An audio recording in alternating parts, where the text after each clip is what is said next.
اعوذ باللہ من الشیطان الرجیم، بسم اللہ الرحمن الرحیم۔ میں ہوں محسن خان اور آپ دیکھ رہے ہیں محسن وائس۔ لفظ یہود ہود سے نکلا ہے، جس کے لغوی معنی ہے رجوع کرنا یا پھر لوٹنا۔ یہودی بنی اسرائیل قبیلے کا مذہبی نام ہے، جبکہ بنی اسرائیل یہودیوں کا قومی یا آبائی نام ہے۔ حضرت ابراہیم علیہ السلام کے دو بیٹے تھے، ایک کا نام حضرت اسماعیل علیہ السلام تھا اور ایک کا نام حضرت اسحاق علیہ السلام تھا۔ حضرت اسحاق علیہ السلام کے بیٹے حضرت یعقوب علیہ السلام تھے، جنہیں بنی اسرائیل کے نام سے بھی جانا جاتا ہے۔ اس لیے حضرت یعقوب علیہ السلام کی اولاد کو بنی اسرائیل بھی کہا جاتا ہے۔ حضرت یعقوب علیہ السلام کے 12 بیٹے تھے، جن میں سے ایک کا نام یہودا تھا۔ اس یہودا کی بنسبت سے ہی اس کی اولاد کو بنی اسرائیل کہا جاتا ہے۔ حضرت یعقوب علیہ السلام کے بعد ان کے بیٹے حضرت یوسف علیہ السلام نبی بنے، اور پھر ان کے بعد ان کے بھائی بالترتیب نبی ہوتے رہے۔ حضرت یعقوب علیہ السلام کی اولاد سے اللہ تعالیٰ نے 70,000 انبیاء کرام کو مبعوث فرمایا۔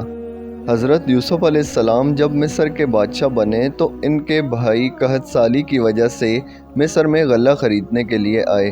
حضرت یوسف علیہ السلام نے انہیں پہچان لیا اور مصر میں رہنے کی اجازت دے دی۔ یہ لوگ اپنی محنت اور دیانتداری کی وجہ سے بہت جلد بڑی ہی ترقی کی منازل پر پہنچ گئے۔ فرعون مصر نے ان کی اتنی ترقی دیکھتے ہوئے انہیں ختم کرنا چاہا، اور یہ لوگ کئی سالوں تک فرعون کی غلامی کرتے رہے۔ حضرت موسیٰ علیہ السلام کے دور میں یہ لوگ 12 قبائل میں تقسیم ہو گئے، اور تمام لوگ ہی مصر کے فرعون کی غلامی کیا کرتے تھے۔ بنی اسرائیل کو ایسے ہی غلامی میں 300 سال کا عرصہ گزر چکا تھا، اور ان کی بڑی تعداد اللہ تعالیٰ کی نافرمانی کیا کرتی اور بتوں کی پوجا کرتی۔ لفظ ہود افراد کی جمع ہے، جس میں سے مرد کو یہودی اور عورت کو یہودیہ کہا جاتا ہے۔ ہر یہودی بنی اسرائیلی ہے، لیکن ہر بنی اسرائیلی یہودی نہیں ہے۔ یہودی آج کے دور میں بھی موجود ہیں۔ یہ ایک ایسی قوم رہی ہے جس نے اپنی 1000 سالہ زندگی میں اللہ تعالیٰ کی نافرمانیاں کی ہیں۔ یہ لوگ مسلسل سازش، بغاوت اور فساد کے علمبردار رہے ہیں۔ اللہ تعالیٰ نے بھی ان پر متعدد بار لعنت فرمائی ہے، اور یہودیوں کے مکر و فریب کی پوری تاریخ قرآن پاک میں فرمائی ہے۔ دنیا بھر کی اقوام میں یہ ایک واحد قوم ہے جسے اللہ تعالیٰ نے غضب اور ملامت کا سزاوار ٹھہرایا ہے۔ یہ لوگ مسلسل اللہ تعالیٰ کی نافرمانی کرتے اور شر و فساد میں مبتلا رہتے۔ چنانچہ کوہ طور کو ان کے سروں پر لا کر لٹکا دیا گیا۔ یہ لوگ اللہ تعالیٰ کی آیات کو بھی فروخت کیا کرتے تھے اور ان سے اپنے مطلب کی باتیں سیکھا کرتے تھے۔ لوگوں کو تو اچھے کاموں کا کہتے، لیکن خود ان پر بالکل بھی عمل نہ کرتے۔ چنانچہ قرآن کریم میں یہودیوں کے بارے میں ارشاد ہوتا ہے، ان میں سے کچھ لوگ ایسے ہیں کہ جو کتاب پڑھتے ہیں اور زبان کا الٹ پھیر ایسے کرتے ہیں کہ تم سمجھو کہ وہ کچھ وہ کر رہے ہیں کہ وہ کتاب ہی کی عبارت ہے۔ حضرت موسیٰ علیہ السلام نے اس قوم کو فرعون کے ظلم و ستم سے نجات دلوائی، اور سمندر نے ان کے لیے راستہ بنا دیا، مگر اس کے باوجود بھی وہ مسلسل ناشکر گزار بنے رہے۔ جب موسیٰ علیہ السلام کوہ طور پر اللہ تعالیٰ سے کلام کرنے کے لیے چلے گئے تو موسیٰ علیہ السلام کے جانے کے بعد یہ لوگ ایک گائے کی پرستش کرنے لگ گئے۔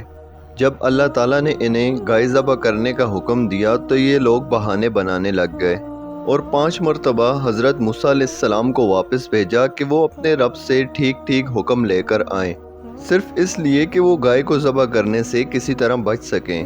یہ لوگ کھلے عام کہتے تھے کہ وہ آنکھوں سے دیکھے بغیر اللہ تعالیٰ پر ایمان نہیں لائیں گے۔ انہی لوگوں کے لیے اللہ تعالیٰ نے آسمان سے من و سلوہ بھی بھیجا، اور یہ لوگ کئی عرصے تک یہ کھاتے رہے۔ اس کے بعد انہوں نے من و سلوہ بند کروایا اور مطالبہ کیا کہ زمین سے ہی ان کے لیے اناج اور سبزیوں کا بندوبست کیا جائے۔ صحرا کی سخت دھوپ سے بچنے کے لیے اللہ تعالیٰ کی طرف سے ان کے لیے آسمان سے بادلوں کے سائے کی طرح ٹھنڈک بھی مہیا کی گئی، مگر مجال ہے کہ ان لوگوں نے کبھی اللہ تعالیٰ کے سامنے عاجزی اور شکر گزاری ظاہر کی ہو۔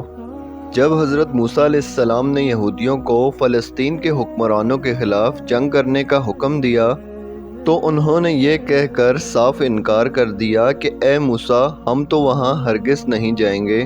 تو جانے اور تیرا خدا جانے، ہم تو یہیں پر رہیں گے۔ اللہ تعالیٰ نے ان 12 قبیلوں کے لیے اپنی رحمت سے 12 چشمے جاری کیے تھے تاکہ ان لوگوں کے درمیان پانی کی وجہ سے کبھی بھی لڑائی جھگڑا نہ ہو، مگر ان سب کے باوجود بھی وہ اللہ تعالیٰ کے بھیجے گئے نبیوں کی نافرمانی کیا کرتے تھے، اللہ کے نبیوں کو قتل کرتے اور انہیں پھانسی پر لٹکانے کے لیے بھی ان لوگوں میں کوئی آر نہ تھی۔ انہوں نے حضرت یحییٰ علیہ السلام کا سر قلم کروا دیا، ایک نبی کو کنویں میں الٹا لٹکا کر چھوڑ دیا، اور حضرت عیسیٰ علیہ السلام کو بھی سولی پر لٹکانے کی سازشوں میں پیش رہے۔ وہ کہتے تھے کہ پیغمبری صرف بنی اسرائیل کی ہی نسلوں کے لیے وقف ہے، اس لیے وہ کہتے تھے کہ ہم بنی اسماعیل کے پیغمبر یعنی حضرت محمد صلی اللہ علیہ وآلہ وسلم پر ہرگز ایمان نہیں لائیں گے۔ وہ لوگ حضرت جبرائیل علیہ السلام کو بھی اپنا سب سے بڑا دشمن قرار دیتے تھے، کیونکہ وہ ان لوگوں کی سازشیں وحی کے ذریعے تمام انبیاء کرام کو پہلے ہی دے دیا کرتے تھے، کیونکہ ان کے مطابق حضرت جبرائیل علیہ السلام نے نبوت کے لیے کسی غلط نبی کو منتخب کیا ہے۔ یہ لوگ بڑے دعوے سے کہتے ہیں کہ وہ اللہ کے چہیتے ہیں اور دوزخ کی آگ انہیں کچھ نہیں کہے گی۔ ان لوگوں کے لیے دنیا میں بھی آسائشیں ہیں اور آخرت میں بھی انعامات موجود ہیں بقول ان کے۔ یہ لوگ شروع سے ہی لوگوں پر ظلم کیا کرتے اور انہیں بستیوں میں سے نکال دیا کرتے تھے، جیسا کہ اب بھی یہ لوگ فلسطینیوں کے ساتھ کر رہے ہیں۔ رسول اللہ صلی اللہ علیہ وآلہ وسلم کی آمد سے پہلے یہ لوگ پیش گوئیاں کرتے تھے کہ اس نبی کو آنے دو، پھر ہم لوگ تمہیں دیکھ لیں گے، کیونکہ ان لوگوں کو لگتا تھا کہ آخری نبی ان کی نسل یعنی بنی اسرائیل میں سے ہی ہوگا، مگر آپ صلی اللہ علیہ وآلہ وسلم کی آمد کے بعد یہ آپ صلی اللہ علیہ وسلم کے دشمن بن گئے۔ یہی لوگ جادو سیکھتے اور سکھاتے تھے، اور نبی پاک صلی اللہ علیہ وآلہ وسلم کی ذات پر انہی لوگوں نے جادو کروایا تھا، اور ایک مرتبہ ایک چٹان کے ذریعے نبی پاک صلی اللہ علیہ وآلہ وسلم کو زخمی کرنے کی بھی کوشش کی تھی۔ انہی لوگوں نے 2 مرتبہ زمین پر فساد برپا کیا، اور تیسری مرتبہ بھی یہی لوگ فساد شروع کریں گے۔ وہ یہ بھی کہتے تھے کہ نعوذ باللہ اللہ فقیر ہے اور ہم غنی ہیں۔ وہ یہ بھی کہتے تھے کہ یہ کھیت اور جانور سب محفوظ ہیں اور یہ وہی کھا سکتے ہیں جنہیں ہم کھلانا چاہیں۔ قرآن پاک میں ان لوگوں کے بارے میں مزید ارشاد فرمایا گیا ہے، اور ان میں سے ایک گروہ ایسا بھی تھا جو لوگوں سے یہ کہتا تھا کہ رسول اللہ صلی اللہ علیہ وآلہ وسلم پر جو بھی نازل ہوتا ہے اس پر صبح کے وقت ایمان لے آؤ اور شام کو اس کو جھٹلا دو۔ یہودیوں کے مذاہب میں بھی 8 غلط عقائد ہیں جن کی وجہ سے آج یہ لوگ کافر ہیں۔